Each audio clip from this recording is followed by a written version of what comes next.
Boa tarde, pessoal. Só um minutinho. Por favor, coloque o nome RA aí no chat.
Boa tarde, professor. Boa tarde, pessoal. Imaginei.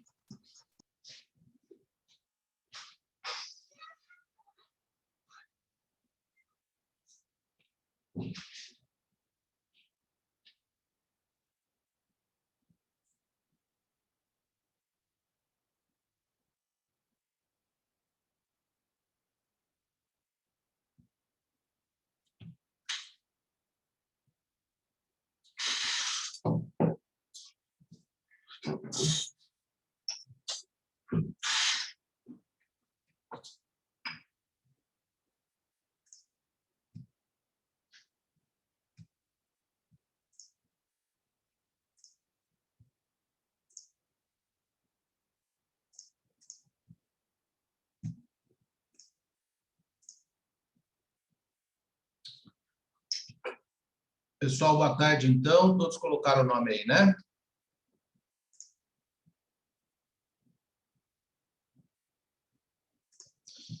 Bom, hoje, então, a gente começa a tratar dos nossos casos práticos aqui, certo? Então, de início, o que nós vamos fazer? Nós vamos fazer uma leitura aqui do problema ou do caso, e aí a gente vai discutir junto. Eu quero a participação de todos vocês nesse sentido, até para me auxiliar, né? Quanto ao direito que se postula. E aí eu já estou dando, óbvio, a resposta, mas aí a gente dá uma dica de como é que faz para que o aluno perceba qual peça que é. Então, eu vou ler o caso prático aqui. A gente vai discutir a respeito dos direitos. Eu vou perguntar para vocês. Não tenham receio de errar. Esse é o momento de testar, esse é o momento de aprender. Então, se arrisquem a responder aí para a gente verificar o conhecimento de vocês. Tá? Não se envergonhem com relação a isso. Bom, então vamos lá. Então, aqui tem uns critériozinhos de como fazer a petição, né? A peça processual. É a nossa primeira peça, eu coloquei dia 23, mas é dessa semana, né? E aí tem um problema ali embaixo. Então, a gente vai fazer uma leitura aqui com vocês, e aí eu já vou indicando o que vocês têm que prestar atenção, o que vocês têm que fazer, qual que seria uma técnica que eu adotaria, por exemplo, no exame de ordem. Pensando no exame de ordem ou pensando numa advocacia, por exemplo. Se eu tivesse atendendo essa pessoa, e se essa Maria estivesse conversando comigo no seu escritório ou no exame de ordem mesmo. Né? Então, o problema é o seguinte. Então, olha só, nós temos lá, assim, Maria foi admitida no Banco Nacional em 1/5 de 2010. E no dia 15/5 de 2020 foi dispensada sem justa causa. A primeira coisa que vocês vão pensar em fazer, que é o que eu faço efetivamente aqui, vou até pegar uma petição minha, vocês vão pensar ou vão fazer da seguinte forma. Vocês vão anotar os dados do contrato. Olha só, Maria, o problema começa com a data de admissão e uma data de demissão. Então, vocês vão falar, bom, quais são os dados do contrato, ou melhor dizendo, qual a vida funcional desse trabalhador, né? Ou os dados do contrato de trabalho. Eu faço assim, né? Eu venho aqui e falo do contrato de trabalho, certo? Aí eu coloco, reclamante foi admitido na função tal, no dia 26, por prazo determinado, mediante pagamento salário hora, e no dia tal foi mandado embora. Bom, então, vocês têm que destacar ou anotar em separado qual seria esses dados do contrato que o problema trouxe, que o caso no concreto trouxe. Né? No nosso caso, a gente tem aqui, não tem salário, não tem, ela era bancária, né, porque é um banco, mas não sabe qual a função que ela exercia, que também pouco importa isso para o problema, vocês verão. Mas o que é importante, a data que ela foi admitida e a data que ela foi dispensada ou demitida. Então, basicamente, ela trabalhou aqui nesse banco 15 anos e 5 meses aqui, 15 anos, 10 anos, desculpa, estou viajando, 10 anos e alguns dias aqui, certo? Então, isso daqui é importante a gente anotar e ter a primeira informação. Então, Maria foi admitida, começa assim. Maria recebeu as verbas rescisórias, então o empregador, quando mandou, pagou as verbas rescisórias, mas procurou você como advogado para verificar a rescisão. Maria foi consultar um advogado para verificar a sua rescisão. Quando foi constatado que no aviso prévio indenizado, então a primeira matéria que vocês vão procurar numa CLT ou na internet para fazer o problema é o estudo do aviso prévio indenizado. Recebeu há 30 dias e a baixa na sua carteira o constou apenas como sendo dia 15/5 de 2020, a mesma data que ela foi dispensada. Tá? A mesma data que ela foi dispensada.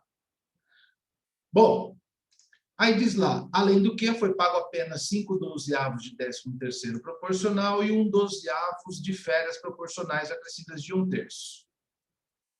Bom, então, Maria foi admitida numa data, foi demitida na outra, procurou você como advogado para você verificar a rescisão. Você verificou a rescisão, verificou que o aviso prévio foi na forma indenizada, só foi de 30 dias, e você constatou que a baixa na carteira foi na mesma data que a demissão, e que você constatou também quais eram as razões do FGTS, das férias pagas e do 13º pago.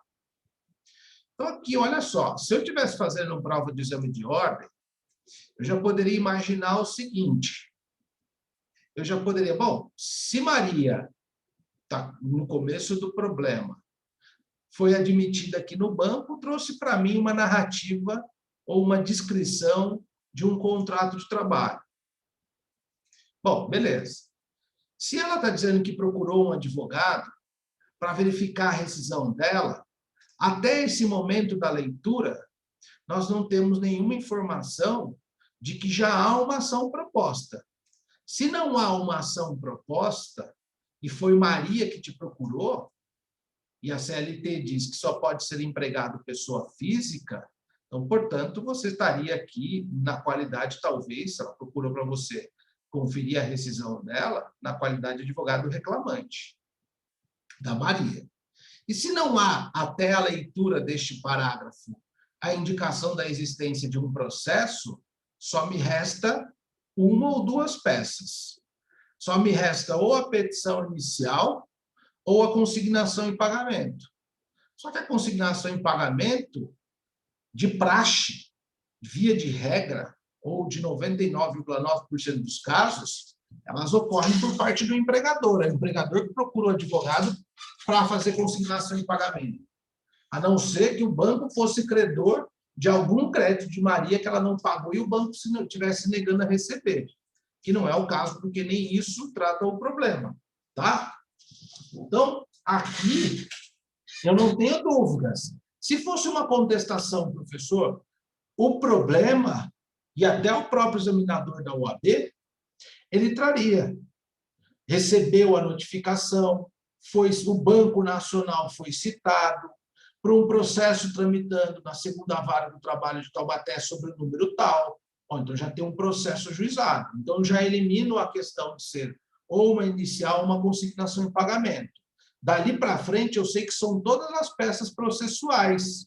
E não que petição inicial e consignação não seja, mas já com um processo instituído, já com um processo distribuído e com um número de processo, que não é o caso.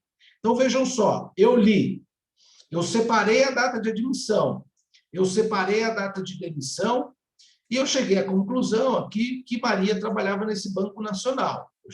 Eu li isso e ela era provavelmente, né, do Banco Nacional, essa informação não tem nenhum problema, mas nós vamos considerar ela como bancária, ok? E aqui eu trago umas informações. O que eu faço numa hora da prova? Bom, tem uma questão de verbas rescisórias que envolve aviso prévio. Então, eu vou fazer uma leitura no artigo 487, no 488 da CLT. Tem uma questão que envolve o pagamento de 13º e férias, então eu vou colocar uma... Opa, será que tem alguma pegada aqui? Tem uma questão de baixa na carteira, eu coloco uma interrogação. Será que tem uma pegada aqui? Então, eu vou colocar uma interrogação aqui, tá? Bom, aí continuando, Maria ainda informou ao advogado que as últimas 2 férias, considerem só a última aqui, tá? Penúltimas férias, desculpa. Só umas férias, depois eu esclareço isso. Que as últimas 2 férias foram adquiridas e tinham sido gozadas no prazo legal, mas a remuneração de férias foi apenas 15 dias após a concessão. Bom, se eu não me recordo da questão das férias, eu vou lá no título da CLT, eu vou lá abrir o artigo 130, 129, 134 em diante lá, e vou fazer uma leitura sobre férias. Eu sei alguma coisa de férias, mas eu estou aqui fazendo a minha peça, eu não tenho decorado, então eu vou dar uma lidinha lá. Só que eu vou chamar a atenção, será que o prazo de 15 dias, eu identifico no próprio problema, eu vou colocar uma dúvida nessas questões aqui que eu estou lendo. Ó. O prazo de 15 dias é esse? E se desrespeitar o prazo, qual a consequência disso? Dúvida. Bom, então, olhem só. Aí, continuando, né? Mas tem que apagar aqui, porque senão fica... Continuando a leitura do problema. Continuando a leitura do problema. Então, Maria alegou também ao seu advogado que era subgerente de agência bancária. Então, ela era subgerente, então ela é bancária. A gente descobriu agora aqui que ela era uma subgerente. Será que tem um capítulo próprio ou uma regulamentação própria para a função de bancário na CLT? Eu tenho que saber isso, olha. Será que tem? Será que tem um capítulo próprio na CLT ou artigos próprios que regulamentem a profissão, por exemplo, de ferroviário, de bancário, de professor, de músico, de artista? Então, eu sei que tem, mas eu vou tentar procurar isso na minha CLT. Se eu estou com uma CLT organizada em índice alfabeto remissivo numa hora da prova, eu coloco a palavra bancário lá e busco lá e vou achar tudo sobre isso, né? E a Maria trabalhou no banco como subgerente, que não batia o cartão de ponto e cumpria a jornada de segunda a sexta-feira, das 8 às 17h30. No momento que eu vejo numa questão ou numa prova algo que está relacionado à duração de trabalho, à jornada, eu já vou na minha mãozinha ali e já conto. 8, 9, 10, 11, 12, 13, 14, 15, 16, 17. Então, são 9 horas e 30 de trabalho. Opa, espera aí.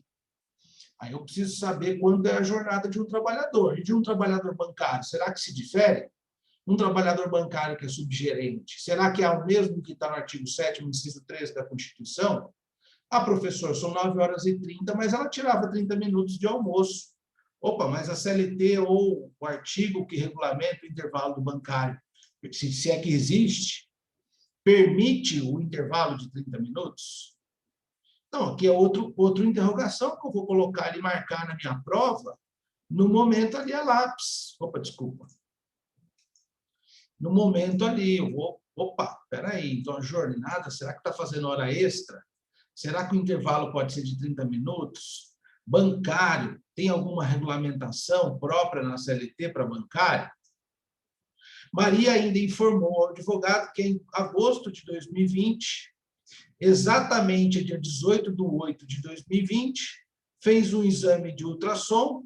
Ela foi mandada embora em maio de 2020. No dia 18, ela fez um exame de ultrassom, porque o exame de sangue já havia confirmado sua gravidez e confirmou que gestava uma criança, um feto, de 8 semanas e 4 dias. Opa, eu tenho uma gestação aqui.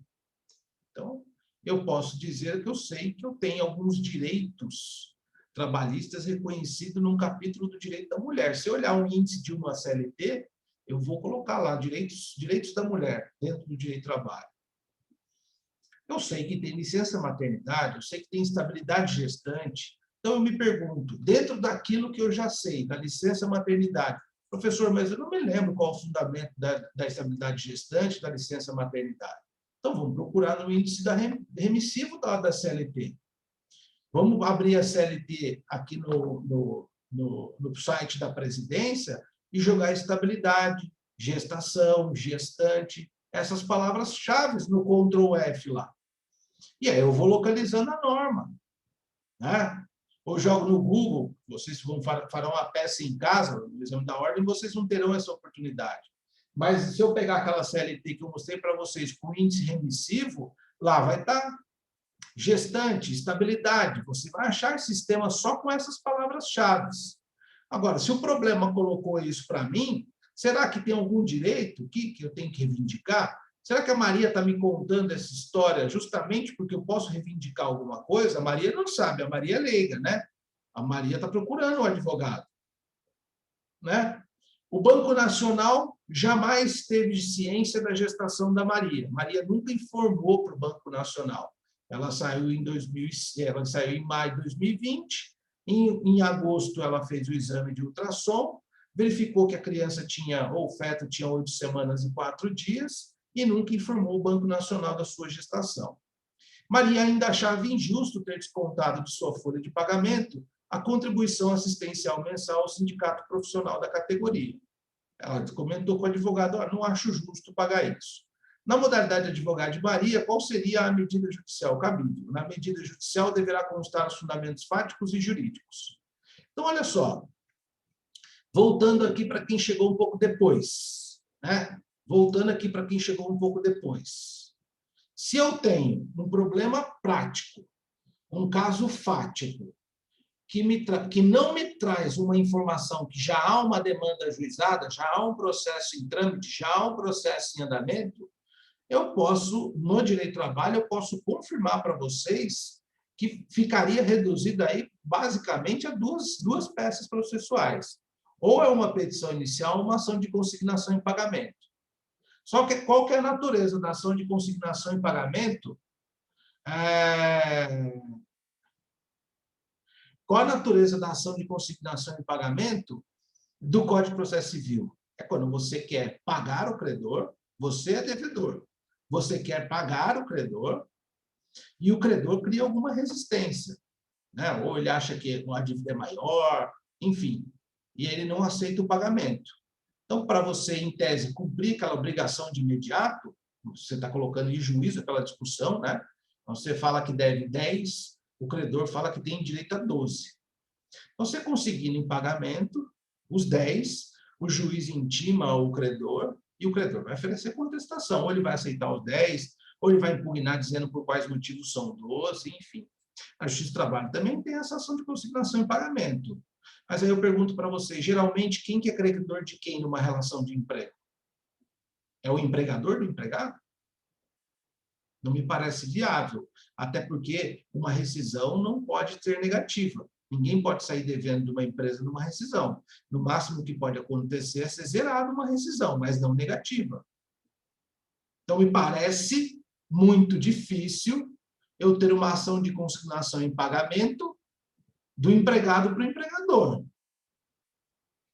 Então, me parece que a chance de cair, é lógico que existem algumas possibilidades, eu posso até dar um exemplo, mas a chance de cair o empregado com ação de consignação em pagamento para o empregador seria muito difícil. Pode cair? Pode.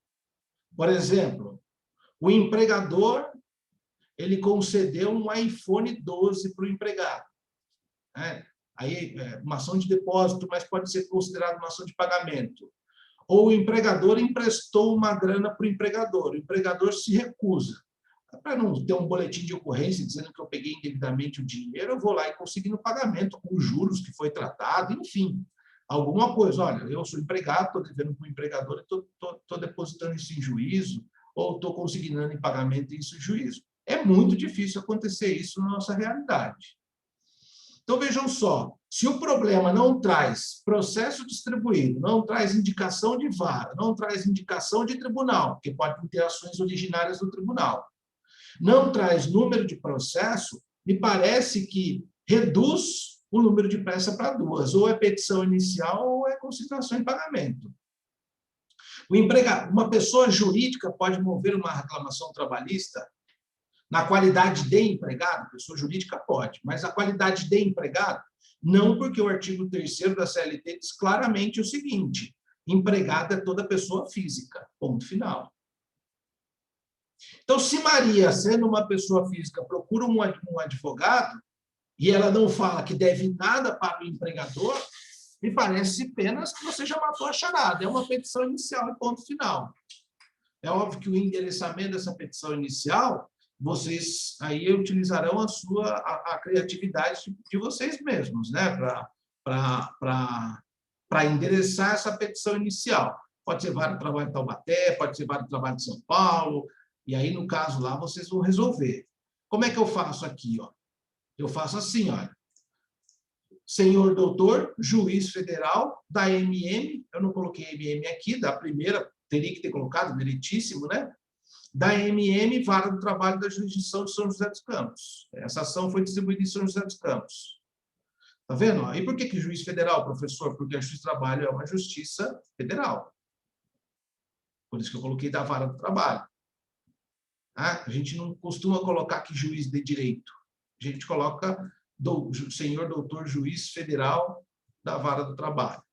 Professor, mas se eu colocar juiz de direito federal, tudo bem, não tem problema não. Creio eu que o examinador não vai te dar errado por conta disso. Mas aí, por que eu coloquei jurisdição e não comarca? Porque a CLT, em sua maioria, faz expressão a palavra jurisdição e não comarca.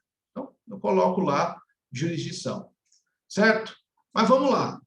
O que eu quero de vocês é o seguinte, é a gente achar aqui quais são os direitos. Eu já dei um monte de dica aqui.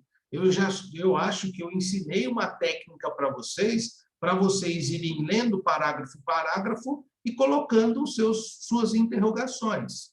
Tá? Então, vamos repetir aqui. No primeiro, só para dizer aqui para vocês, interrogação. Quer ver? Aviso prévio, interrogação. Pô, vou ver o que é o aviso prévio aqui. Será que está correto? Esse é o trabalho do advogado. 5 dozeavos de 13º, 1 dozeavos de férias. Será que está correto? Baixa na carteira do dia 15/5/2020. Será que está correto? E eu vou colocando aqui. Remuneração de férias 15 dias após a concessão. Está correto? Fazer jornada das 8 às 17h30. Está correto? Intervalo de 30 minutos. Correto? Bancária. Tem alguma norma específica de bancária na CLT? Eu vou fazendo essas perguntas. Gravidez. Qual o direito relacionado à mulher gestante no direito do trabalho? Estabilidade, licença maternidade? Então, eu vou procurar essas duas palavras, estabilidade e licença maternidade. Porque se eu tive aulas de direito material a respeito disso, pressupõe-se que é óbvio que vocês talvez estejam muito fresco, não esteja tão fresca a matéria, porque foi lá no 5º ou no 6º semestre, mas pressupõe-se que vocês já viram. Basta uma leitura da norma para que vocês relembrem o que o texto legal fala e qual seria o problema. Então, olhem só. Pergunto eu, alguém se arriscaria a dizer se o aviso está correto ou não?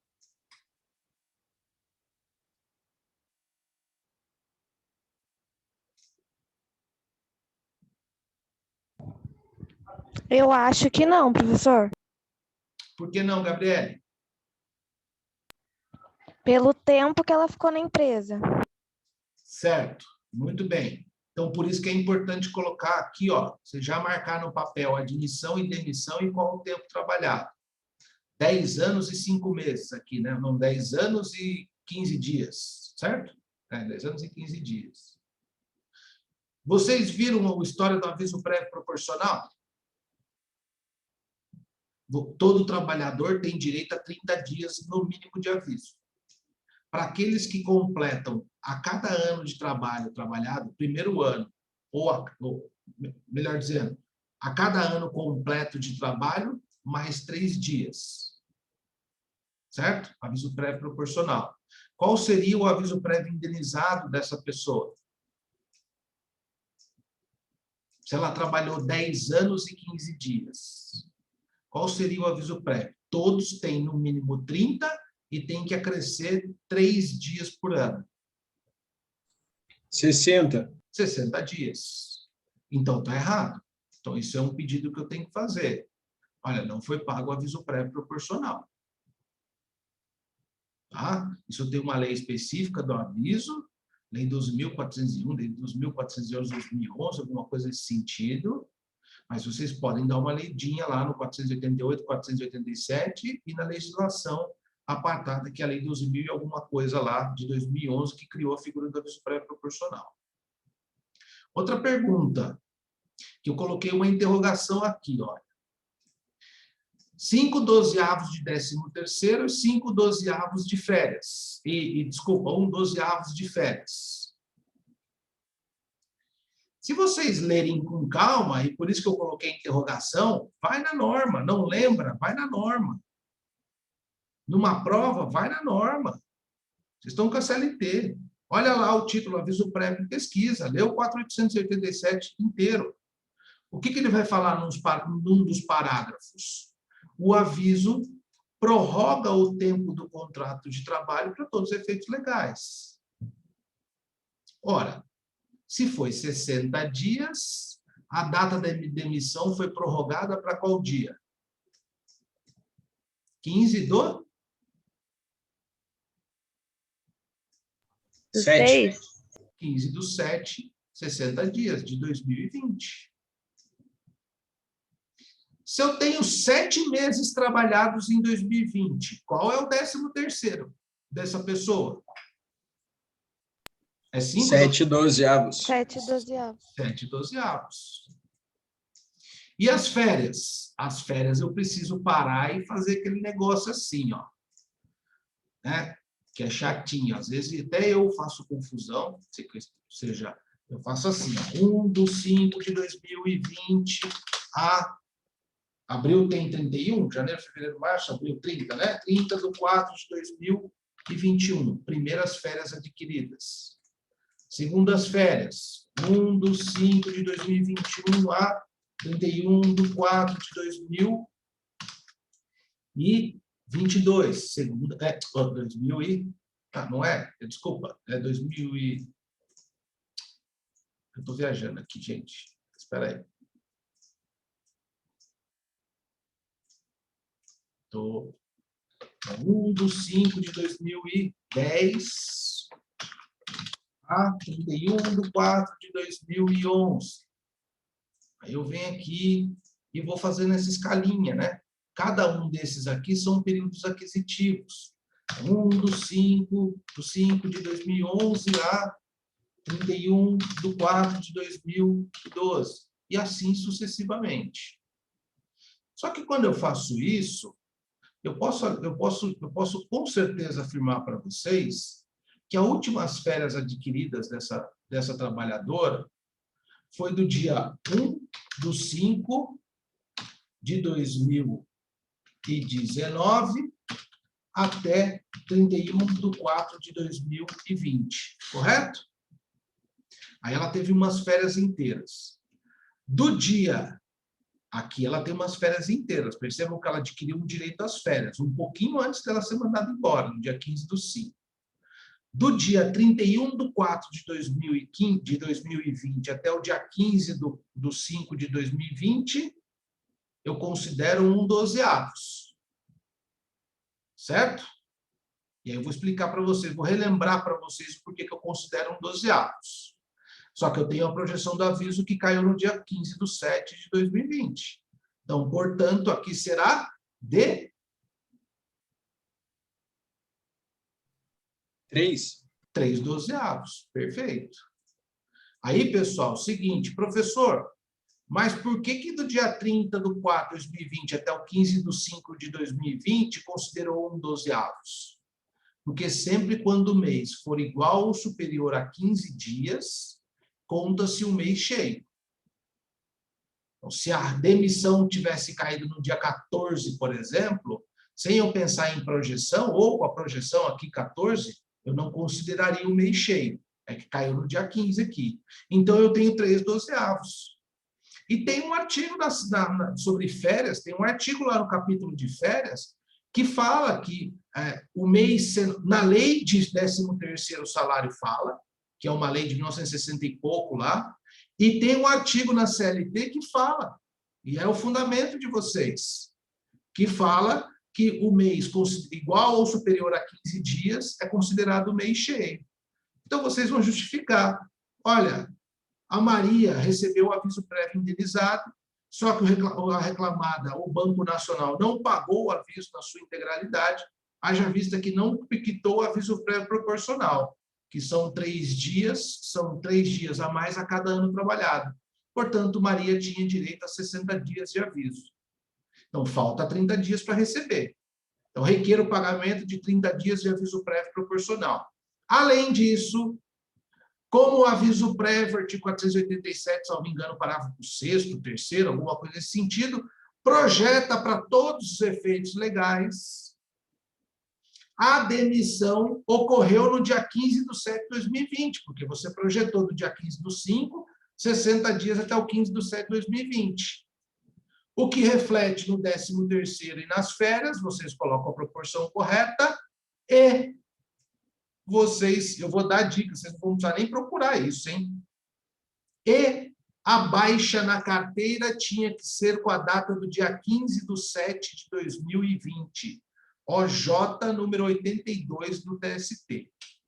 A baixa na carteira tinha que ser com data do dia 15/7/2020, OJ número 82 do TST. 15/7/2020, porque é o aviso prévio indenizado projetado. Isso está no 487, mas a baixa está na OJ 82. Então, OJ 82 do TST. Certo, pessoal? Outro detalhe, para vocês pensarem sempre coisas de direito material. O contrato, ele se extingue na data da comunicação da dispensa, que é no dia 15/5/2020, ou ele se extingue no 15/7/2020? 15/5? Isso tem uma discussão na doutrina e na jurisprudência, viu, Vinícius? Mas o que se entende hoje em dia, a maioria do entendimento aí, é que é 15/7. Porque nesse período, projeta para todos os efeitos legais, e nesse período, entre o 15/5 a 15/7, por exemplo, você tem que garantir para o trabalhador o aumento de salário. Se ele sofrer acidente ou tiver um atestado, isso pode impedir a demissão. Tem algumas coisas aqui que a doutrina e a jurisprudência têm se dividido, qual que é a data da extinção do contrato, tá? Mas o que está prevalecendo é que é a data quando termina o contrato. Não significa que você continua trabalhando, mas que os efeitos do contrato se encerram na data da projeção do aviso, tá? É como se os direitos prolongassem por esse prazo. Aí você só cessa os efeitos só depois do dia 15/7. Entendeu? Certo. É isso, perfeito. Aqui, olha só, aqui eu até fiz aqui, cometi um erro no meu case aqui, quis complicar um pouquinho, mas não deu bom aqui, depois que eu verifiquei isso. Então, olha só, eu coloco que Maria, nas últimas duas férias, ela gozou, né? Mas recebeu 15 dias depois. Só que essas férias que eu coloquei para vocês, do dia 1/5/2019 ao dia 31/4/2020, ela teria que ter recebido, não daria tempo dela ter tirado essas férias para ser mandada embora no dia 15/5, tá, pessoal? Então, vocês vão considerar, eu vou dar essa aula gravada para vocês vão considerar que as férias que foram concedidas e pagas com 15 dias a remuneração são as férias do dia 1/5/2019 a férias do dia 2018 a 31/4/2019. É essas férias aqui. Então, são só umas férias, tá? São essas férias aqui, do 1/5/2018 a 31/4/2019. Eu pergunto, está correto o empregador, fora questões de MP de pandemia, de medida provisória, está correto o empregador pagar 15 dias depois das férias, em que o trabalhador goza das suas férias, ou inicia o gozo das suas férias? Não. Alguém sabe qual é o prazo, Pam? Você sabe? Se eu não me engano, são 2 dias antes, 2 dias úteis, alguma coisa assim, não é? Exatamente, 48 horas antes do gozo das férias. E aí vocês vão procurar uma súmula. Olha como é fácil vocês no exame de ordem, ou numa prova, ou na advocacia, bom, remuneração de férias. Vocês procuram lá no índice remissivo da CLT. Vocês vão achar o artigo que está dizendo qual a remuneração de férias. Tem uma seção da CLT que começa a remuneração de férias, e começa com um artigo que vai dizer isso. E tem uma súmula, vou dar o boi para vocês, súmula 450, deem uma lidinha, e eu quero que vocês, desculpa minha letra aqui, é porque é com mouse, tá? Eu quero que vocês tanto leiam, vocês fundamentem o pedido de vocês com base na súmula, quanto com base no artigo, no texto legal, tá? Então, tem um texto legal e tem uma súmula tratando disso lá. Bom, e aí, continuando, tá assim, Maria alegou também ao seu advogado que era subgerente, então eu vou procurar na CLT para dar uma lida se tem alguma norma que especifica algo sobre a função de bancário, sobre a profissão de bancário. Existe, tá? Existe. Salvo engano, está lá no artigo 224, alguma coisa nesse sentido, salvo engano, mas existe, tá? E aí, olha, eu vou ver a situação de se ela tem horas extras ou não. Lembre-se que eu fiz uma interrogação e eu calculei no dedo para vocês lá. Eu calculei no dedo para vocês lá. Então, aqui, olha, quantas horas ela está trabalhando, que eu falei? 9h30. 9h30. Desconta os 30 minutos do intervalo?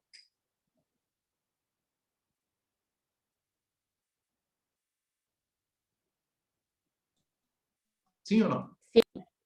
Desconta. O intervalo, Sim. o intervalo entre a jornada não é computado na jornada. Então, ela está trabalhando 9. Sem vocês olharem o artigo específico do empregado bancário, sem olhar o artigo específico do empregado bancário, a minha pergunta é a seguinte. Qual a jornada que a Constituição Federal traz? 8. 8 horas por dia e 44 por semana. por dia e 44 por semana, mas de bancário é diferente. Do bancário é diferente, mas sem considerar a questão do artigo do bancário. Mas vejam só, tem 2 tipos de bancário que a norma trata, tá? Os bancários de 8 horas e os bancários de 6 horas. Aí vocês vão precisar ver isso daqui na norma, ó, porque ela é subgerente, tá? Mas se fosse pela Constituição, ela estaria trabalhando 9 horas por dia, 9 vezes 5, porque é de segunda a sexta, 5 vezes 9, 45. Ela tem 1 hora extra por dia e 1 hora extra ao final da semana, é isso? O artigo 7º, inciso 13 da Constituição Federal e a norma do bancário, se falar assim, todo empregado trabalhará 8 horas por dia e 44 semanal. O que eu peço? Eu peço 1 hora por dia e além da 44ª? Isso? Acho que não, acho que só pede a 1 hora semanal, né? Não, você vai pedir 1 hora por dia e além da 44ª. Além da 8ª e da 44ª, tá, Pam? Tá. Mesmo que essa hora, você percebe que matematicamente, 1 hora de segunda, terça, quarta, quinta e sexta, ela vai repetir aqui no final da semana. Mas o Constituinte não usou, quer ver? Ó, vamos pegar aqui, ó. O Constituinte não usou no inciso 3º, no inciso 13, a expressão e, além da 8ª hora, e não é expressão, né? Eu acho que é uma adjunta adverbial. Tá? Quer ver? Ó? Só um minutinho. Vou pegar aqui a Constituição.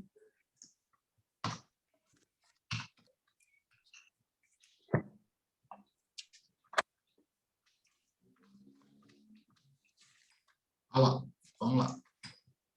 Vou ler do bancário também, vai? Olha lá. Ó. Duração do horário de trabalho superior a 8 horas e 44 semanais. Então, o que você pede? Pede as duas. Pede as duas. Vai ser melhor para o seu cliente. Ele vai receber 1 hora de segunda a sexta, mais 5 horas. E além da 44ª, mais 1. Toda semana ele tem 6 horas. Tem juiz, que são poucos, que falam assim, você não pode repetir essa hora aqui. Então, a sentença vem assim, condena-se no pagamento da além da 8ª hora, desde que essa hora não seja repetida além da 44ª. Porque tem algumas situações em que a hora não se repete. Por exemplo, se essa bancária trabalhasse 3 horas aos sábados, então, ele manda pagar só 5 horas da semana, que é 1 hora além da 8ª, e só as 3 horas do sábado. Olha como muda. 5 mais 3 são 8. Agora, se eu peço E, aqui ela tinha trabalhado já 45. Se não tiverem, me interrompam que eu explico de novo. Certo? Aqui, segunda a sexta, ela tinha trabalhado 45. Se eu alego para alguém que ela trabalhou sábado mais 3 horas, ela trabalhou 48.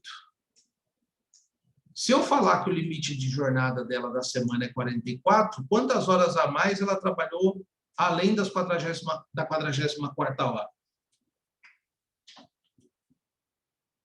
4 horas.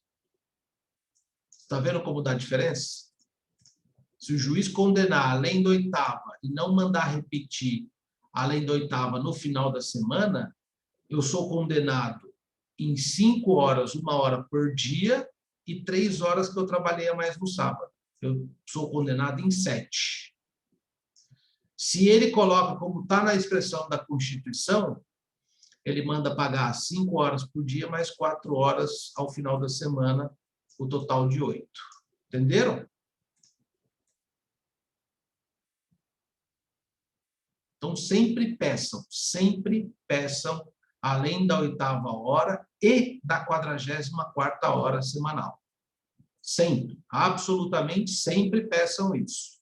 Agora, vamos ver se a gente acha algo do bancário aqui. Né? Vocês têm algum bancário na sala? Então, eu vou dar aquela dica para vocês. Ó. Ctrl F, bancário. Vamos ver se vai. Está lendo ali ainda? Professor, por que a partir da 44? Porque a Constituição fala 8 horas diárias e 44 semanal. Se você somar as horas trabalhadas de segunda a sexta, vão dar 45. Entendeu? Sim. Se não entendeu, eu repito, Vinícius. Não fique cabulado. Não, é que eu entendi que era para contar a partir de 40 e não 44. Não, aí tudo então, bem. 8 horas dia e 40 mensal. Não. Perdão, semanal, 40 semanal. Não, tudo bem. É que eu estou dando exemplo, eu entendi onde você quer chegar, mas eu estou dando exemplo do texto da Constituição Federal, tá? A jornada realmente pode ser além da 40ª hora semanal, a depender do que eu celebrei no meu contrato. Mas eu não quero fazer confusão nesse sentido. Eu entendi qual foi a sua colocação agora. Mas olha só, os bancários. Tá? Duração normal, 224. A duração normal do trabalho dos bancos, casas bancárias e caixa econômica será de 6 horas contínuas ou nos dias úteis, com exceção dos sábados, perfazendo um total de 30 horas trabalhadas. A duração normal do trabalho estabelecida neste artigo fica compreendida entre 22 horas, tal. Isso aqui não me interessa. As disposições deste artigo, parágrafo 2º, não se aplicam ao que exercem... Deixa, tá ruim aqui o negócio. Não se aplicam aos que exercem função de direção, gerência, fiscalização, chefia ou equivalente, ou que desempenham outros cargos de confiança, desde que o valor da gratificação não seja superior a 1/3 do salário do cargo efetivo. Olha só, subgerência é uma função de chefia, ou não é? É uma função de chefia. Cabe a jornada de 6 horas ou de 30 horas semanais? Não, cabe a jornada de 8 horas.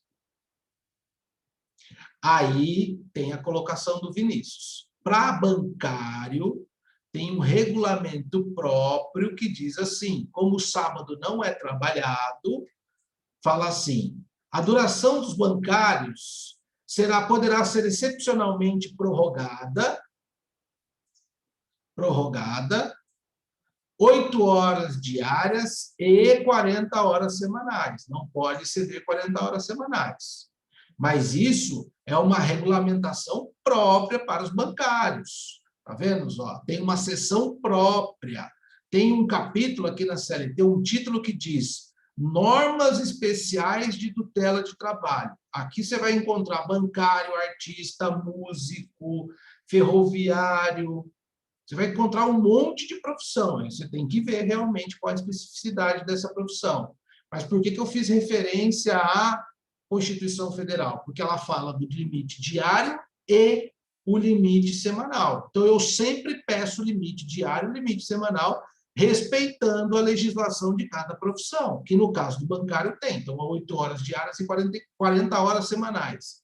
E alguém saberia me responder por que o bancário é 40 horas semanais?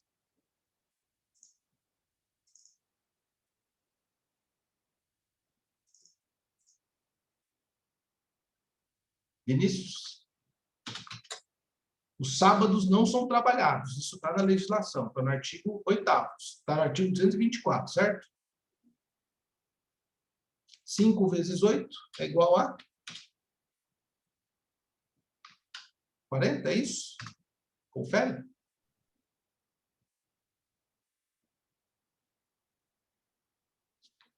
É isso? Sim. É isso. Por isso que é 40 horas semanais. Mas olha só não faça uma confusão aqui, porque isso é para o bancário. Trabalhador urbano em geral, que não tem norma específica na CLT, é 8h44. Salvo exceção, se o contrato de trabalho estipular outra regra. Então, se o problema prático não falou absolutamente nada nesse sentido, e não trouxe nenhuma profissão específica, considerem 8h44 semanal. Tá? Aqui vocês vão fazer o problema observando, já deu o bizu para você, já deu o fundamento aqui, observando a legislação do bancário. Só que eu quero que vocês peçam além da 8ª e 40ª hora semanal. Não se esqueçam disso. Tá? O que todo advogado faz é o mais correto fazer. Tá? Então, não se esqueçam disso.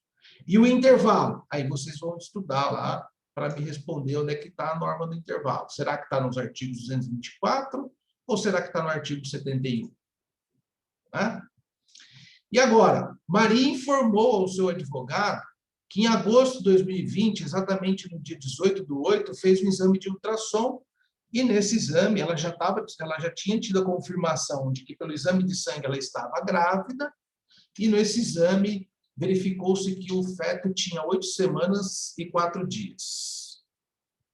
E aí eu fiz uma interrogação lá, falei, bom, se eu sou estudante de Direito, eu passei pelo 5º, 6º semestre, 7º semestre, basicamente o 5º e o 6º, né? E eu estudei as estabilidades, eu sei que tem uma estabilidade, a mulher gestante tem direito a uma estabilidade e uma licença maternidade. Eu não estou tratando de licença maternidade aqui. Até porque licença é algo da Previdência Social, salário e maternidade. Mas, enfim, não estou tratando disso aqui. Agora, a pergunta que se... Bom, se eu não estou tratando de licença, eu estou tratando de estabilidade. A pergunta que se faz é o seguinte, essa pessoa tem estabilidade?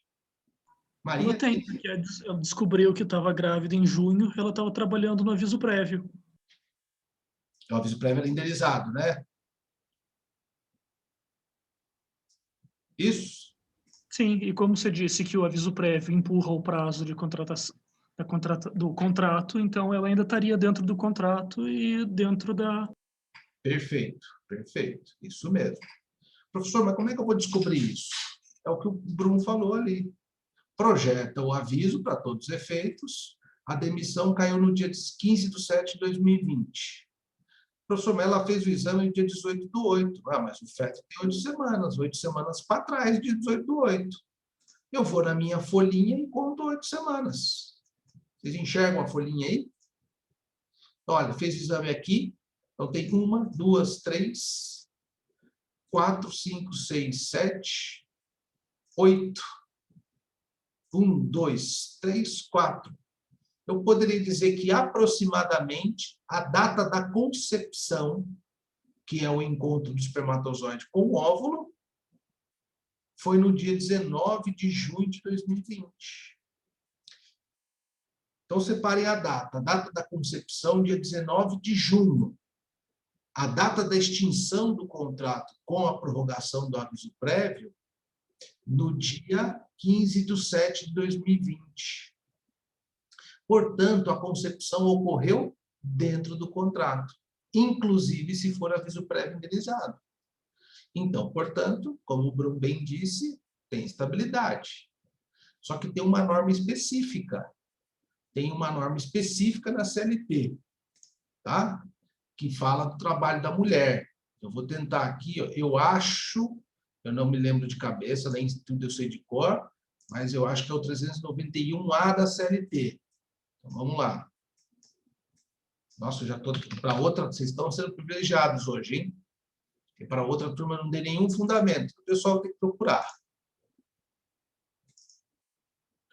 Estou com, hoje é sexta-feira, meu espírito está mais calmo, eu acho. Olha lá, ó, 391A. A confirmação do estado da gravidez, advinda no curso do contrato de trabalho, ainda que durante o prazo do aviso prévio trabalhado ou indenizado, garante à empregada gestante a estabilidade provisória do artigo 10, inciso B, da linha B do artigo... A linha B, inciso 2 do artigo 10 da DCT, dos atos de disposições transitórias. Certo? 391A tem uma norma específica que trata dessa situação.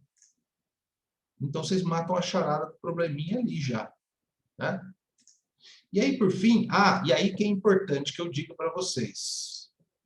Alguém sabe me dizer qual é o pedido que eu faço quando tem estabilidade? Qual o pedido? Reintegração? Perfeito, Pablo. Reintegração. E aí eu preciso dizer um negócio para vocês, e aí vocês vão pesquisar, que tem súmula isso no tribunal. Eu quero que cite a súmula do TST. Lembrem-se que tem o caderno de súmula lá, e eu dei aula sobre isso, ensinei a vocês a pesquisarem no livro de súmula, lá no site do TST. E aí eu preciso explicar um negocinho para vocês. Eu peço a reintegração. Só que imaginemos o seguinte. A Maria, ela marcou toca. Ela foi mandada embora no dia 15/5/2020 e ela só foi promover a ação no dia 14/7/2022. Ela promoveu a ação dela dentro do prazo prescricional ou não?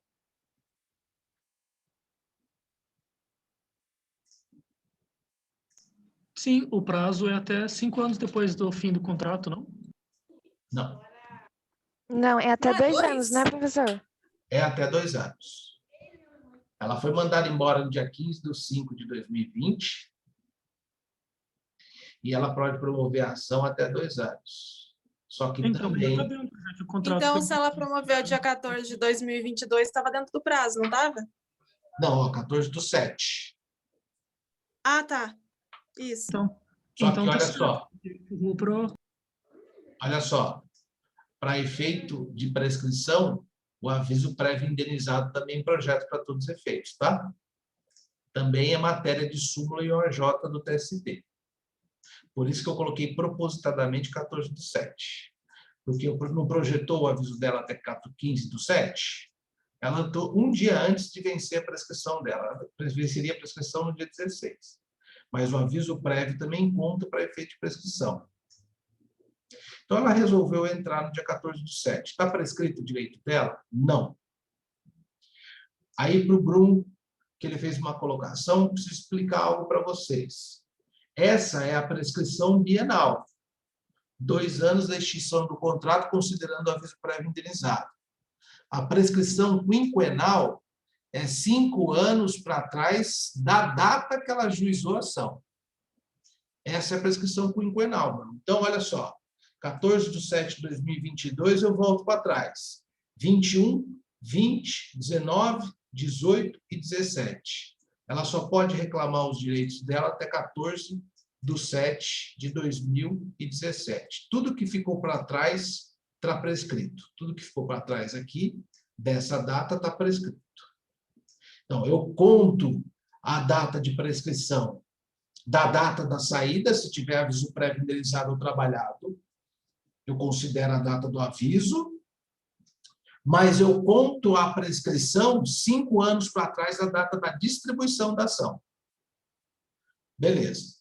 Então, Maria comeu bola, não sabia do seu direito, e falou e procurou esse advogado, porque aqui não tem data, né? Imaginemos que ela procurou o advogado e para ajuizar a ação um dia antes ali, 2 dias antes, sei lá, o dia antes de prescrever, prescreveria até dia 15, ela poderia mover a ação. Aí eu pergunto aos senhores, ela tem como pedir a reintegração? No caso, seria a indenização, professor? Exatamente. Ela não pode mais pedir a reintegração. Por que ela não pode? Porque o artigo 10 da DCT fala assim, é garantido, a gente chama de garantia provisória de emprego, né? Estabilidade provisória ou garantia provisória de emprego. É garantido a estabilidade provisória de emprego desde a confirmação da gravidez. Quando foi a confirmação da gravidez? Na data da concepção, não é na data que ela fez o exame, na data que ela teve ciência, na data que o empregador teve ciência. É a data da concepção. Tem súmula do TST que fala isso. É a data onde o óvulo encontrou o espermatozoide, começou o processo de fecundação e etc. e tal. Que o ultrassom dá mais ou menos a data, né? Porque dizem os médicos que isso humanamente é impossível auferir qual foi o dia da concepção. Eles fazem por aproximação. Mas, enfim, né? Isso é uma outra discussão. Mas vejam só, a norma fala desde a confirmação da gravidez até 5 meses após o parto. Então, imaginemos que, a grosso modo, uma gestação dura 9 meses. Não vamos falar em número de semanas. Se uma criança tem 9 meses para nascer, mais 5 meses de estabilidade gestante, e as pessoas confundem isso com licença maternidade, que não tem nada a ver, estabilidade não tem nada a ver com licença, eu tenho, em tese, 14 meses de estabilidade. Só que Maria, quando ela ajuizou a ação, ela entrou 14/7/2020. Já não tinha passado os 14 meses? Ela entrou um dia antes de faltar 2 anos, ou seja, 24 meses. Já passou os 14 meses da estabilidade dela, correto? Aí eu pergunto, ela consegue pedir para reintegrar se já passou? Ela não consegue. Depois de muita luta na jurisprudência, há uma súmula do TST dizendo o seguinte: mesmo que o empregado tenha deixado transcorrer o prazo para se reintegrar, aí sim é cabível a indenização.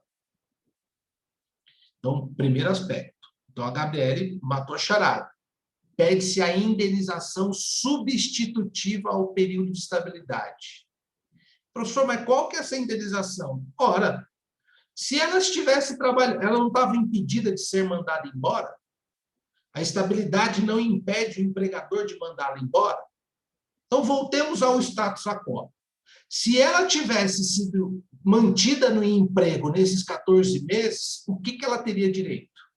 Aos salários, ao 13º, às férias, ao fundo de garantia. Ela teria direito a tudo isso. Óbvio que horas extras não, porque ela não produziu horas extras, ela estava na casa dela, é uma substituição da indenização. Então, o que eu vou pedir? Eu venho requerer a indenização substitutiva, correspondente, 2 pontos, aos salários dos períodos do dia 16 de maio de 2020 até, imaginemos, 14 meses depois dessa data. Com 13º, férias e fundo de garantia. Só que no meu problema, eu não trouxe a informação de quanto ela moveu a ação. E aí fica a critério de vocês. Agora, poderia mudar a situação, que não estaria errado se vocês fizessem isso na petição. Imaginemos, então, que na data de hoje ela entrou com a ação.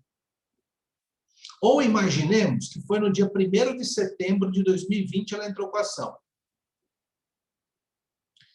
No dia 1º de setembro de 2020, para ela entrar com a ação, ela está ou não está? Ela configura, ali, ó, no dia 18/8, ela descobriu que ela estava de 8 semanas.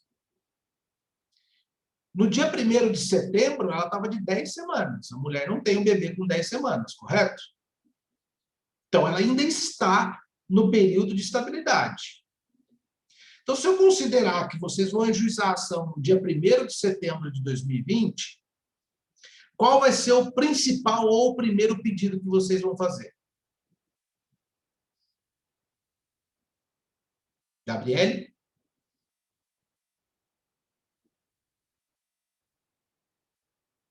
A reintegração? A reintegração. Só que aí uma dica para a vida inteira. Vocês vão colocar assim: venho requerer a reintegração do trabalhador, da trabalhadora, em razão da estabilidade gestante, e o pagamento dos salários vencidos até a data da efetiva reintegração, bem como 13º, férias e fundo de garantia. Por quê, professor? É muito simples. Você distribuiu a ação no dia 1º/9. Você sabe quando que o juiz vai dar a sentença e vai determinar a reintegração? E se demorar 6, 7 meses e você não colocou no seu pedido que você quer os direitos vencidos até a data da reintegração? Quem que vai pagar isso? Não é objeto da ação, não é pedido? Princípio da congruência. O juiz só pode dar o pedido daquilo que você... O juiz só pode dar o direito daquilo que você delimitou no pedido, sob pena de julgamento ultra, extra ou citra petita. Então, o que você tem que pedir?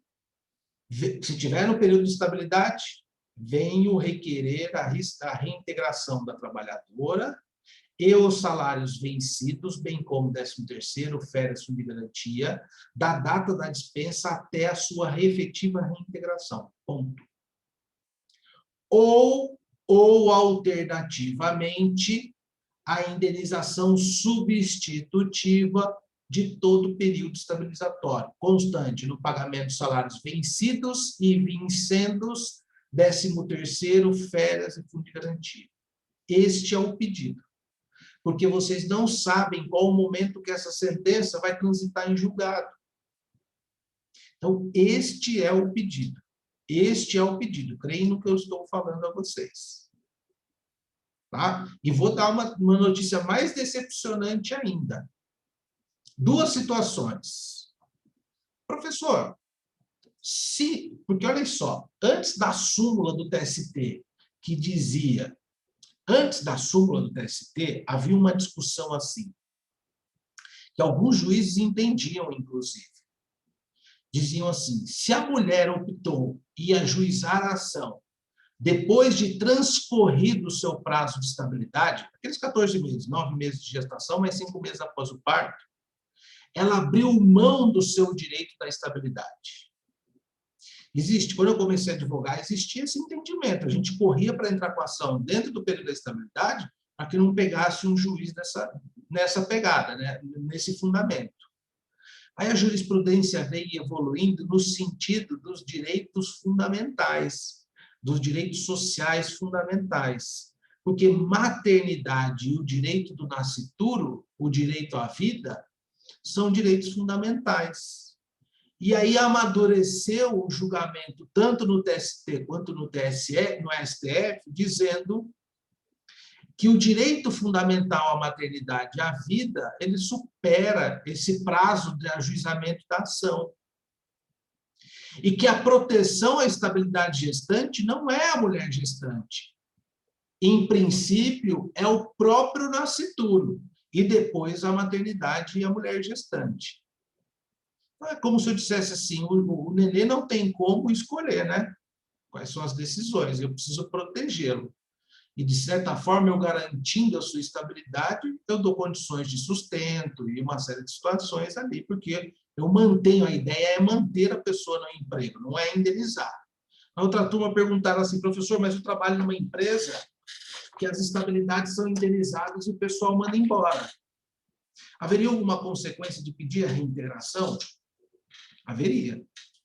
Mas, na prática, ele já pagou a indenização inteira.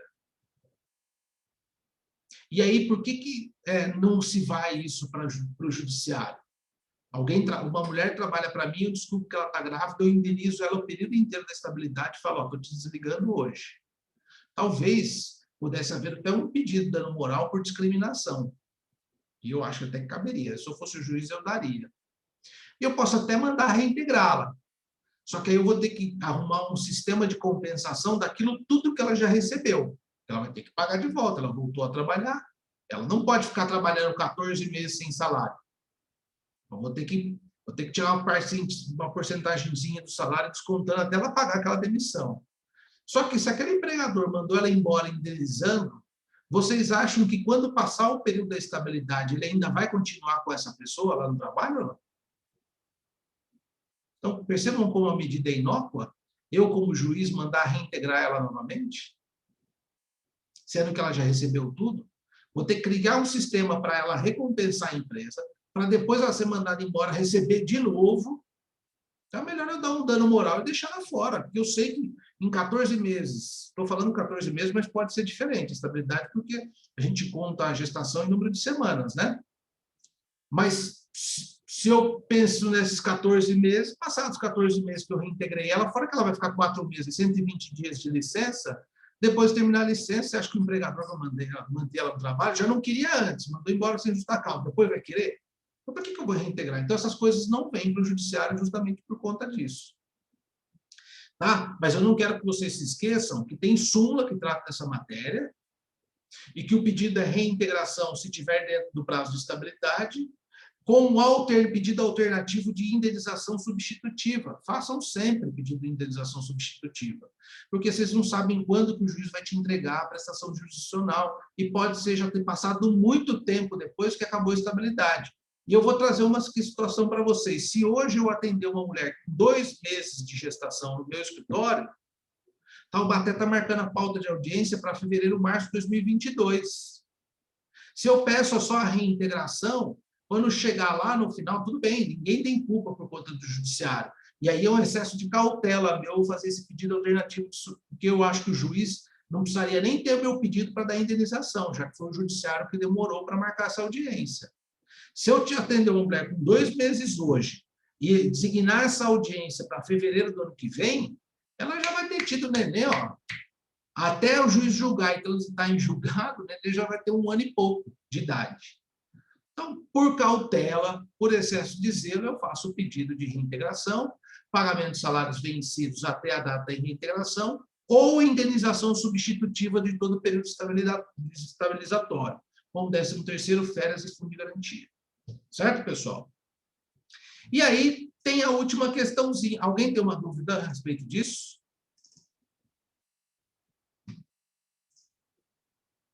Não? E aí tem uma outra questão. Ó. Maria acha injusto ter descontado de sua folha de pagamento contribuição assistencial mensal ao sindicato profissional da sua categoria. E aí existem 2 posicionamentos.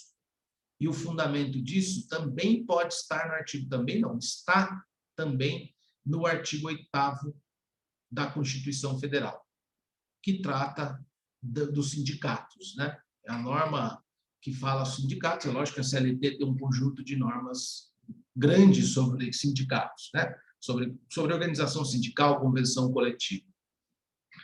Mas qual é o entendimento para eu explicar para vocês aqui? E vocês vão procurar fundamentar na petição de vocês. Tem 2 entendimentos. Se vocês estão sendo contratados pelo reclamante, óbvio que vocês vão defender a tese que é favorável ao reclamante. O entendimento que é favorável ao reclamante diz o seguinte: o artigo 8º da Constituição traz o princípio, e em seus incisos, nos incisos 1, 2, 3, salvo engano, ou 1, 2 e 4, alguma coisa assim, traz o princípio da liberdade sindical. E eu não sei se é no inciso 3, vocês leem fundamente lá, diz assim: ninguém é obrigado a filiar-se, manter-se filiado e poderá se desfiliar a qualquer momento do sindicato. Princípio da plena liberdade sindical numa visão subjetiva do trabalhador. É isso que está lá. É isso que a doutrina reconhece. Ora, se numa negociação coletiva, o sindicato dos trabalhadores, os sindicatos dos empregadores, negociam um percentual, 1% da folha de pagamento de cada trabalhador para contribuir para o sindicato, isso não é um imposto sindical, porque o imposto sindical acabou com a reforma trabalhista, não existe mais a figura do imposto sindical. Se isso é negociado, beleza, está lá na convenção coletiva. A convenção coletiva tem validade? Tem validade. Mas será que não afrontaria esse direito da liberdade sindical? Porque eu não quero me filiar. E por que eu tenho que recolher 1% do meu salário? Então, qual que é o fundamento e a tese? A tese é que fere o artigo 8º, inciso 3º, salvo engano, dê uma olhada lá, porque fala filiar-se, manter-se filiado ou desfiliar-se. Do princípio da plena liberdade sindical, haja vista que a pessoa não é obrigada a se filiar. Ponto. E você pede a restituição da contribuição assistencial. ou repetição de indébito. E olha que interessante, você está movendo ação contra o Banco Nacional. Só que o Banco Nacional, quando tirou do seu salário 1%, ele repassou para o sindicato. E por que você está movendo ação contra o banco? É isso mesmo. Porque ele que debitou. A repetição de indébito tem que ser contra ele. Professor, mas não é injusto, porque ele repassou para o sindicato. Ele que se vire com o sindicato, entra com uma ação regressiva contra o sindicato e cobra isso de volta. O trabalhador não tem nada a ver com isso. Qual o fundamento contrário a isso? O fundamento contrário é que as convenções coletivas, quando trazem contribuição assistencial, contribuição confederativa, depois da reforma trabalhista que acabou o imposto sindical, eles dizem o seguinte, que essas contribuições são para fomentar ou sustentar, ou para deixar, para fazer a forma de, o sustento mesmo do sindicato. E esse sustento dos sindicatos leva ao papel principal do sindicato, que é a luta de interesse, a coordenação de interesses da sua categoria, a defesa dos interesses da sua categoria. E que se você acabar com essa contribuição, você acaba com o sindicato e, portanto, você quebra o sistema de luta de interesses, que é um papel do sindicato. E aí o outro fundamento é que essas convenções coletivas trazem um direito de oposição. Geralmente não, elas dizem assim, fica instituída uma contribuição assistencial de 1% ao mês sobre a folha de pagamento. Sobre cada salário de cada trabalhador. Após a database, ou após o depósito da convenção na Secretaria do Trabalho, ou após, enfim, eles dão algum prazo e dizem assim, o empregado terá 60 dias para fazer a carta de oposição. Aí o empregado vai no sindicato ou na empresa, dependendo de como está a convenção coletiva, faz uma carta próprio punho dizendo eu não quero contribuir para o sindicato, contribuição assistencial. E aí é obrigado a parar o desconto na folha de pagamento dele, ou não começar o desconto. Ele é chamado no sindicato de opositor. E aí, o que acontece? Na contestação, se eu tivesse pela reclamada, eu falaria, além de que não feriria o princípio da liberdade, porque aquilo faz parte do custeio do sindicato, e o sindicato sem custeio, ele não tem como defender os interesses dos trabalhadores, né? Então, entre o confronto da liberdade e a defesa dos interesses, prevaleceria o interesse dos trabalhadores, essa luta pelo interesse dos trabalhadores, e ainda eu falaria, olha, ele teve o direito de oposição da convenção coletiva da categoria e não exerceu, portanto, precluiu no direito dele, se eu tivesse pela reclamada, mas eu não estou nesse caso em concreto.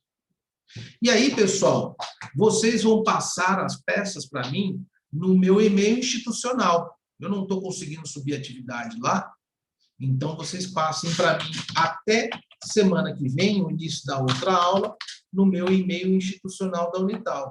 Então, é lucio.rfalci@unital.br, está aí no chat. Tá? Então, façam a peça. Como é que eu faço a peça aqui? Só para mostrar para vocês. Professor, mas eu não gosto do seu modelo. Beleza, pega um modelo que você está acostumado. Eu quero pegar o modelo da internet, tudo bem, não tem problema não.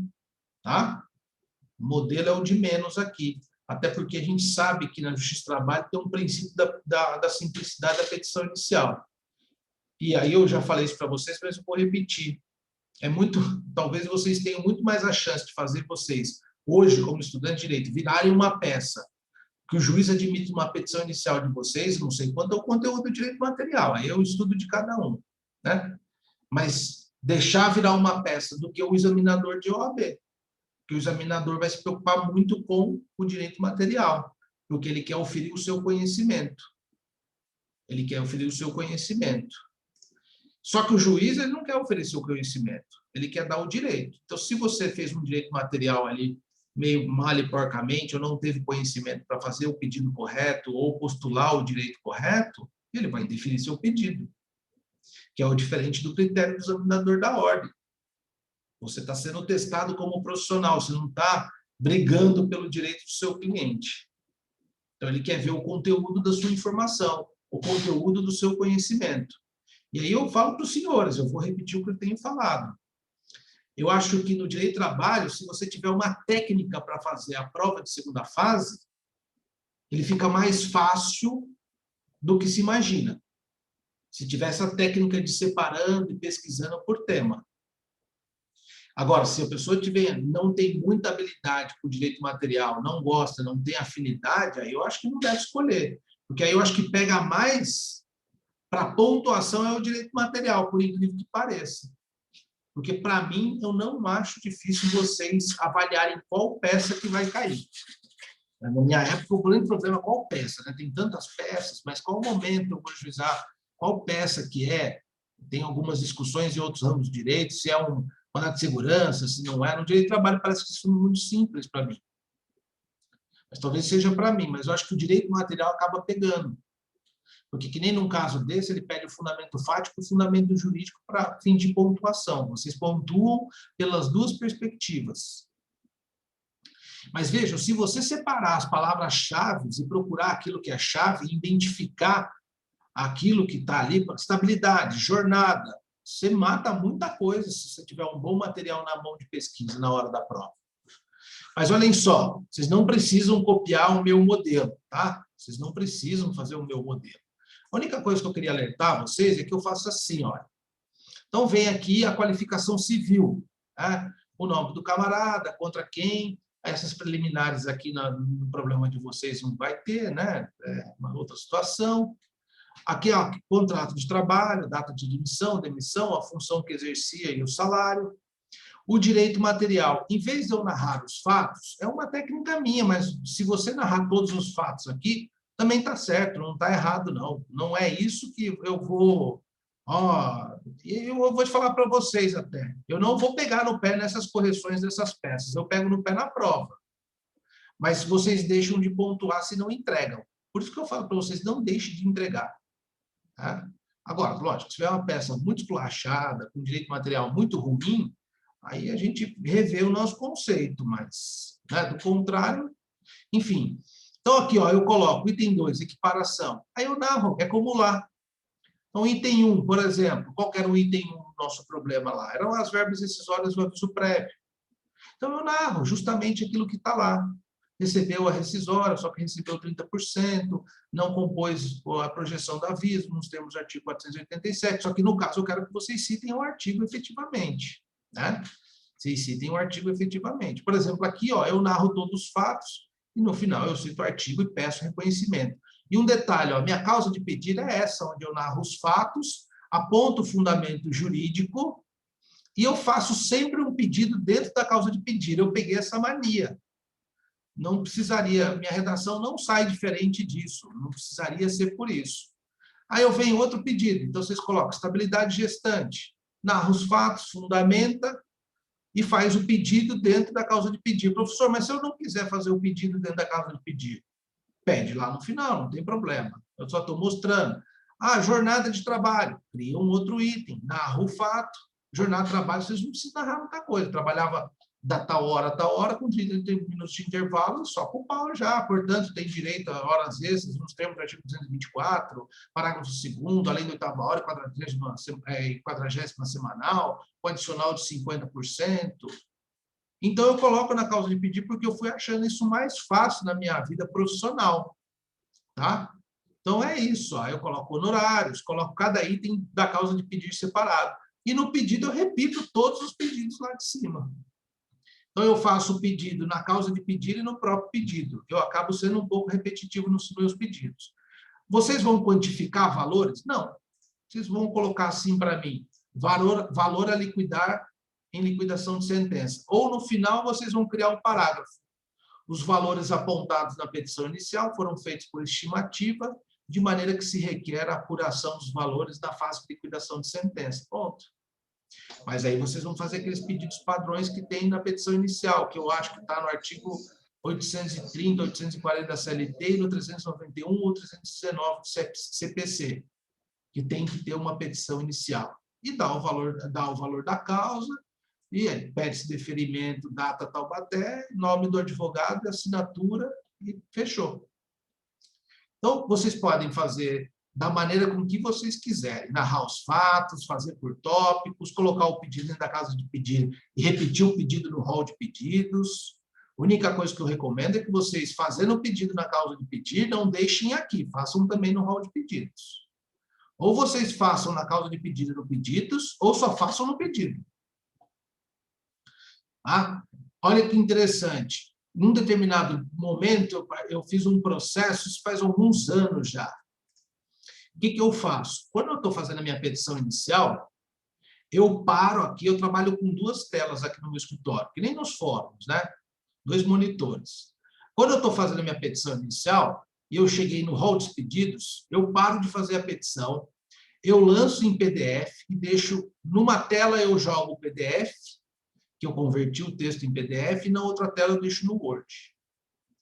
Aí eu vou lá no pedido, na causa de pedido 1, e vou relacionando o pedido a pedido. Então, eu olho no PDF e copio aqui no pedido. Eu olho no PDF e copio aqui no pedido. Num determinado momento, um dia, eu fiz uma audiência e a gente estava tentando fazer uma proposta de acordo. E a advogada falou assim, doutor, eu não me lembro mais de valores. Ela falou assim, doutor, eu tenho uma proposta de 10 mil. Eu falei, não, minha proposta é de 15. Aí ela falou, você pode justificar a sua proposta? Porque a gente calculou lá, enfim. Aí eu falei, não, porque tem um pedido X. Aí ela levantou a mão e falou, doutor, desculpa, mas a gente está colocando na petição, na nossa contestação, que o senhor não fez pedido específico. Porque o que vincula o juiz não é a causa de pedido, é o pedido. O que vincula a prestação jurisdicional não é a causa de pedido, é o pedido. Aí ela falou assim, você não fez esse pedido. E me deu um gelo, falou na frente do meu cliente. Era um dos principais pedidos, um tipo de dor de barriga, vontade de vomitar. Falei, puta, não é possível. E eu fui na minha petição inicial. Quando eu olhei o rol dos pedidos lá embaixo, realmente não tinha. Então eu falei, pô, ferrou. Aí fui na causa de pedir. Como eu tenho essa mania de fazer o pedido, porque eu acho que no meu raciocínio fica mais fácil, né? Ah, então veio pedir, coloquei, eu falei, não, excelência, está na causa de pedir. Aí a advogada reclamada falou assim, ah, doutor, mas pedido na causa de pedir não está correto. Realmente, se só tivesse na causa de pedir, não estaria correto. Teria que replicar nos pedidos. Aí o juiz falou assim, doutora, tenha paciência. Doutor Lúcio tirou uma ondinha comigo. Doutor Lúcio, de certo, fez essa petição inicial 1h da manhã, estava com sono. Aí eu dei aquela risada sem graça e ele falou assim, doutora, princípio da petição inicial no direito do trabalho, princípio da simplicidade. Para mim, pouco importa onde está o pedido. Tendo o pedido, assim requer o pagamento, está tudo certo. E é o que a doutrina fala. Princípio da simplicidade. Por isso que, talvez, às vezes, eu tenho uma crítica com o exame da ordem com relação à matéria do direito do trabalho, à segunda fase do direito do trabalho. Porque vocês, por exemplo, talvez muitos façam estágio no civil, procuradoria, enfim, um processo civil ele é muito mais criterioso com a petição inicial do que nós, a Justiça do Trabalho. Se vocês perguntarem para mim quantas preliminares de inépcia de petição inicial eu já vi na minha vida, eu posso dizer que 1 ou 2, em quase 20 anos de profissão. Porque não tem. Tudo muito se confunde com o mérito. Não, mas você tem que colocar o rol de pedidos lá, independente de qual técnica de redação que você coloque. Então, é basicamente isso. Depois, se vocês fizerem a petição inicial, posso até mandar o meu modelo para vocês, depois que vocês elaborarem. Mas fiquem tranquilos, façam a peça e tentem fundamentar. E eu acho que o direito do trabalho tem uma vantagem que você não precisa ficar narrando fatos. Pô, o cara fez horas das 8 às 17h30, é isso que você tem que colocar, não precisa ficar enchendo de linguiça. Ah, fez... Porque tem advogado que coloca assim, a reclamante trabalhava das 8 às 17h30, segunda a sexta, e é um desrespeito com a saúde do trabalhador, porque impede o trabalhador de ter o gozo da família, o descanso. Meu, isso tudo é floricultura, isso daí é perfumaria. A gente está num tempo em que os juízes querem coisas práticas. Os juízes, eles estão com metas de CNJ, de Conselho Nacional de Justiça, para andar com os processos. Eles são super cobrados. Você vai fazer uma petição de 30 laudas com um monte de perfumaria, é que nem estabilidade. Você vai ficar narrando, porque o direito da mulher... Não precisa disso, deixa isso para um trabalho acadêmico. Não, olha, ela foi mandada embora, tem a projeção do aviso, fez ultrassom, a concepção recaiu dentro do aviso trabalhado, de acordo com 391, portanto, requeram a estabilidade. É isso. E outra, no exame de ordem, vocês têm muito menos chance de errar e de despontuar, vamos dizer assim, se vocês forem mais objetivos. Quanto menos vocês escreverem, melhor. Eu sei que às vezes a gente tem uma necessidade de querer demonstrar conhecimento. Só que não é a pegada. Não é. O juiz não gosta disso, inclusive. Mas no começo a gente é tendencioso a fazer isso, até para a gente se convencer do nosso trabalho. Isso é normal. Depois a gente, com o tempo, vai calejando, mas você já tem que tentar praticando dessa forma aí. Fica mais fácil, fica melhor. Tem que saber onde se ataca o ponto. É o ponto que interessa. O resto, tudo é floricultura, palavras difíceis, tudo é besteira. Isso você não vai demonstrar conhecimento, o juiz não vai ficar te admirando, tudo besteira. Tudo besteira. Tem colegas que escrevem palavras, acho que são da década do dicionário de 1900 e bolinha. Você vai ler um texto, tem que pegar o dicionário para ver o que o cara está escrevendo. Para demonstrar cultura, não, é perda de tempo, não é isso que vai fazer você se destacar como profissional, você pode ter certeza. Objetividade nesse sentido é saber onde o ponto que pega, é isso. Às vezes você pega a petição inicial cheia de texto, mas o cara não sabe chegar no ponto correto do negócio. Aí não adianta. Certo, pessoal? E outra coisa, não copie o texto de lei e nem o texto da súmula. E encaixem na sua redação, mas não como cópia. Eu até prefiro que vocês evitem ficar citando o texto legal ou de súmula integral. Tipo assim, tem estabilidade conforme artigo 10, a linha B, inciso 2 da DCT, combinado com a súmula tal do DST. Pronto, já citou. O exame da ordem, o cara quer isso. Inclusive, nas provas, eles pedem lá. Não copie trecho de lei ou súmula ou AJ. Coloquem na sua redação, no seu raciocínio. Porque quem está lendo sabe que você leu a súmula. A não ser que você coloque uma súmula totalmente errada. Mas não precisa ficar transcrevendo nem texto de lei, nem súmula. Pois não, Dimas?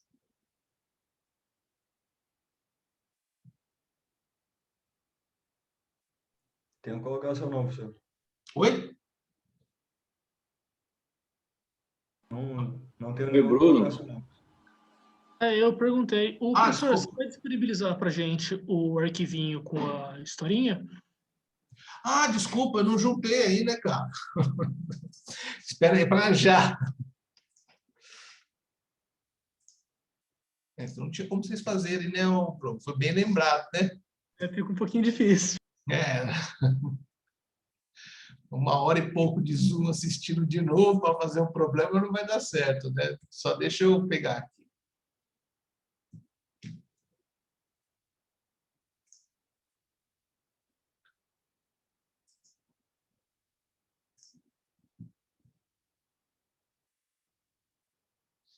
Se tiverem dificuldade, no meu e-mail institucional pode passar dúvida. Na medida do possível, eu tento responder o mais rápido possível. Tá no chat, veja se vocês conseguem abrir. Senão, eu acho que eu tenho um contato do Claudinei, eu passo para ele pelo WhatsApp também. Ou ele me dá um oi, eu já passo para ele.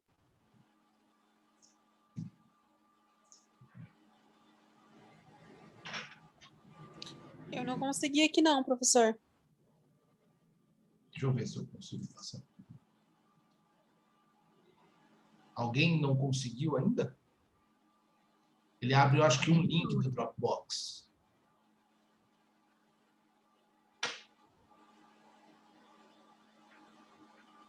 Ele abriu um link, ó. Ana Carolina, clica no link que o Dimas passou aí para nós, ver se você consegue. Tô tentando abrir aqui, professor, é que eu tô pelo celular. Ah, tá. Deixa eu ver se eu consigo pegar aqui.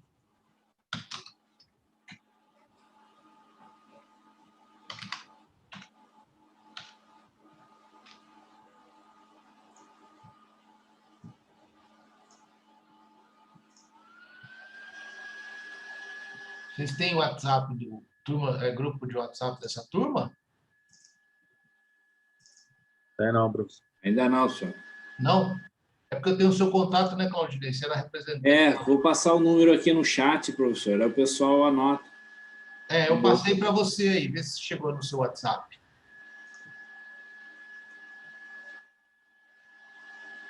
Chegou sim.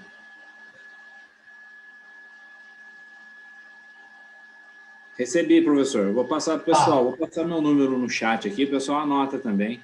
Tá bom. Deixa eu ver.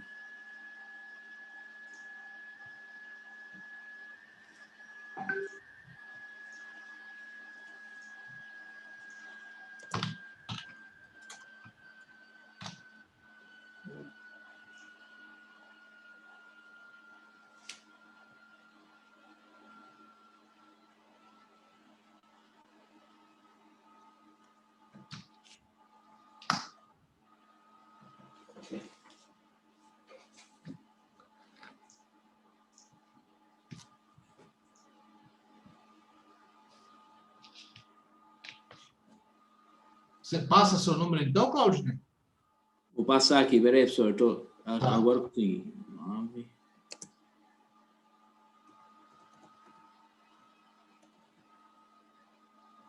Ué?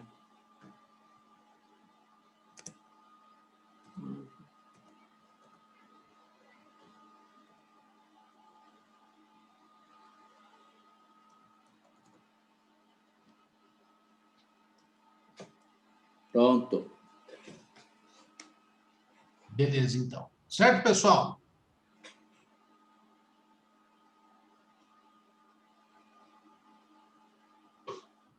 Bom final de semana para vocês, então. O senhor também, Tudo professor. certo, professor. Obrigada. Boa noite, Obrigado. professor. Boa noite. Obrigado, senhor. Um abraço. Obrigado. Bom final de semana. Também. Tchau, tchau. Tchau, tchau. É.